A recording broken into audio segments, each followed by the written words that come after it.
आगे बढ़ते हैं और बात करते हैं खबरों वाले शेयर्स की। हमारे साथ शरद जुड़ चुकी हैं पूरा अपडेट लेकर। शरद, गुड मॉर्निंग, बताइए। मॉर्निंग पूजा। तो आपका ही ट्रैकिंग सेक्टर जो है बैंकिंग और फाइनेंशियल स्पेस आज जो है दिन के ट्रेड में बहुत इंपॉर्टेंट फोकस रहने वाला है। तो ऑफ कोर्स कल आरबीआई की इंपॉर्टेंट गाइडलाइन आई थी और यहाँ पे जो है वो टाइटन कर रहे हैं आपके नॉर्म्स जो कंज्यूमर लोन्स को लेके हैं, और जो रिस्क वेटेड आप कह सकते हैं क्रेडिट एक्सपोजर है उसको भी बढ़ाना चाहता है। यानी कि जो ज़्यादा क्रेडिट इकोनॉमी में आई है रिटेल सेगमेंट में ज़्यादातर, उसको जो है बचाने के लिए आरबीआई का ये मूव आया है। लेकिन इसमें इम्पैक्ट किसको सबसे ज़्यादा होता है वो ज़्यादा इंपॉर्टेंट रहता है, क्योंकि अब जो है बैंक्स को कैपिटल रेस करनी पड़ेगी ताकि वो एक बफर रख पाए।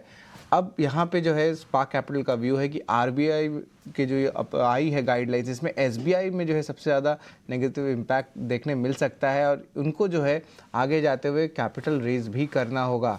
दूसरा जो है नज़रिया वो है एनबीएफसीज़ का। तो ऑफकोर्स कॉस्ट ऑफ फंडिंग जो होती है एनबीएफसीज़ की वो बढ़ जाएगी, और क्योंकि वो जो रिस्क वेटेड क्रेडिट एक्सपोजर है वो बढ़ जाएगा। वो लगभग 100% था अभी, अब 125% हो जाएगा। यानी कि अगर आप लोन किसी को दे रहे हैं तो आपके पास सिर्फ 100 रुपये का ही बैकअप नहीं रहेगा एज अ बैंक या एनबीएफसी, आपको और 25 रुपये और डालने होंगे अगर आप बैंक हैं तो। अब कैपिटल रिक्वायरमेंट बढ़ेगी, कॉस्ट ऑफ फंड्स बढ़ेगी। और मैक्वारी का रिपोर्ट आया है कि ऑफकोर्स एसबीआई कार्ड और बजाज फाइनेंस, इन दो दिग्गज प्लेयर्स को जो है थोड़ी सी पेन देखने सबसे ज़्यादा देखने मिलेगी। ये तो हमने रिटेल की बात की, लेकिन जो तीसरा स्टॉक या ग्रुप ऑफ स्टॉक्स जो फोकस में रहेगा वो रहेगा housing finance companies, specially LIC housing finance companies. इनको कोई इम्पैक्ट आरबीआई चेंजेस के लिए नहीं होगा, क्योंकि ये सिर्फ अनसिक्योर्ड लोन्स के लिए है, और हाउसिंग वाले जो लोन्स होते हैं वो सिक्योर्ड लोन्स पे होते हैं। तो आप एक टाइप से देख सकते हैं कि हाउसिंग फाइनेंस कंपनीज में तेज़ी भी देखने मिल सकता है इस अनाउंसमेंट से। तो एक था बैंक, एक था आपका रिटेल रिलेटेड एनबीएफसीज, और एक था हाउसिंग फाइनेंस कंपनीज। तो ये तीनों के जो इम्पैक्ट हमने देखे हैं। ऑफकोर्स रियल एस्टेट स्टॉक्स में भी एक स्पिल ओवर इफेक्ट देखने मिल सकता है। तो आज दिन के ट्रेड में जो ये इंपॉर्टेंट नज़रिया रहेगा। जेएसडब्ल्यू इंफ्रा भी फोकस में रहने वाला, और यहाँ पे जो है उन्होंने एक इम्पॉर्टेंट जो है अनाउंसमेंट आया है। केनली पोर्ट करके एक है, वहाँ पे उन्होंने लगभग 4120 करोड़ का जो है एक नई मल्टी कार्गो पोर्ट डालने वाले हैं। लेकिन फंडिंग का कोई प्रॉब्लम नहीं होगा, क्योंकि ये नेट कैश कंपनी है। हालांकि आरओसी जो रिटर्न ऑन कैपिटल होता है उसमें थोड़ी जो कंस्ट्रक्शन के समय वहाँ पे थोड़ी पेन ज़रूर देखने मिल सकती है। अगर बात करें तो इम्पोर्टेंट डील भी है डिलीवरी की। सॉफ्ट बैंक जो है लाइकली 4% स्टेक की बिकवाली करने वाले हैं। 1250 करोड़ रुपए का ये टोटल रहेगा साइज। रेंज है 404 से 414 रुपए पे, यानी कि लगभग 2% तक का डिस्काउंट मिल सकता है। और जो सॉफ्ट बैंक का स्टेक है ऑलरेडी मार्च के महीने में जो है इस साल 4% स्टेक उन्होंने घटाया, ऑलमोस्ट 14% स्टेक करेंटली, और इस स्टेक सेल के बाद ये लगभग 10.3% स्टेक हो जाएगा। एशियन पेंट्स जो है माइल्ड नेगेटिव रिएक्शन देखने मिल सकता है। मैक्वारी ने जो है रिपोर्ट निकाला कि उन्होंने डेकोरेटिव पोर्टफोलियो में जो है अपने प्राइसेस को घटा दिए हैं, लगभग ओवरऑल 1% बेसिस पे देखने मिलेगा। अब ये इसका ऑफकोर्स जो बेनिफिट आ रहा है क्रूड डेरिवेटिव का, उसको जो है कस्टमर्स को भी पास ऑन कर रहे हैं। आईडीबीआई बैंक की बात करें तो यहाँ पे पीटीआई के स्तर से जो है न्यूज़ आ रहा है कि गवर्नमेंट की जो स्टेक सेल है वो कंप्लीट नहीं हो पाएगी आपकी मार्च 2024 पे। ये गवर्नमेंट ऑफिशियल का स्टेटमेंट है।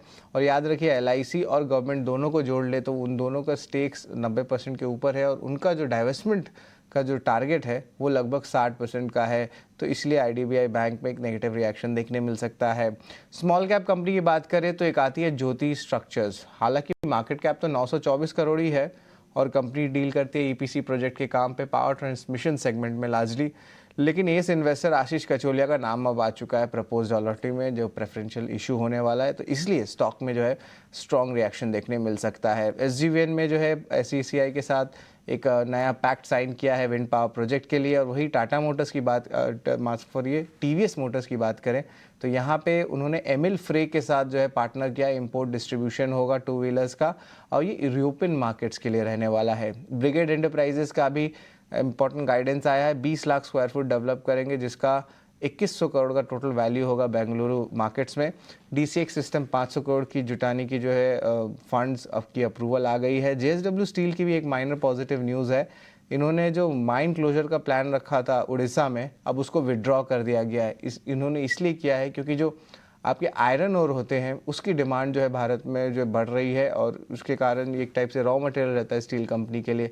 इसका मतलब इंफ्रा में जो है पिकअप देखने मिल रहा है, यानी कि स्टील कंपनी अपनी आयरन ओर जो उनकी रॉ मटेरियल होती है उनका प्रोडक्शन पे ज़्यादा फोकस करेंगे। हालांकि ये कैप्टिव माइन है JSW स्टील के लिए। अब इम्पॉर्टेंट बात ये भी बता दूं कि जो ब्रेंट क्रूड कल रात जो है लगभग 4% की गिरावट आई, $77 प्रति बैरल के लेवल्स पे आए।